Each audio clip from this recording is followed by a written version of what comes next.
ఇక్కడ ఒక ఆయన ఉన్నాడు బండి సంజయ్ అని, ఆయన అంటాడు దేవుడు అన్నా దేవుడు మోడీ దేవుడు అంటాడు. ఏమిటికి దేవుడు, ఎవరికి దేవుడు?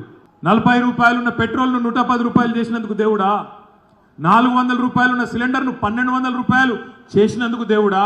డాలర్ విలువకు రూపాయి విలువను పోలిస్తే పూర్తి స్థాయిలో పతన స్థాయికి తీసుకుపోయినందుకు దేవుడా?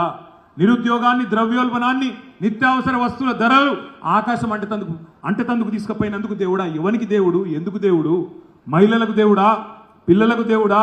ఒక్క మెడికల్ కాలేజ్, ఒక్క స్కూల్ ఇయ్యలే, ఒక్క రోడ్ ఇయ్యలే, అందుకు దేవుడా, ఎందుకు దేవుడు నేను అడుగుతా ఉన్నా.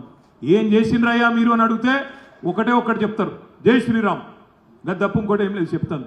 ఇప్పుడు సాయంత్రం పూట మనకు ఎండాకాలము ఇళ్ళల్లో ఆ పురుగులు వస్తుంటాయి, 6:30 7 కొట్టగానే పురుగులు చాలా అవుతాయి. ఆ పురుగులను తినేందుకు బల్లి వస్తుంది. ఇక బల్లి రాగానే దాన్ని కొట్టేందుకు మన వాళ్ళు అటు ఇటు తిరుగుతుంటారు.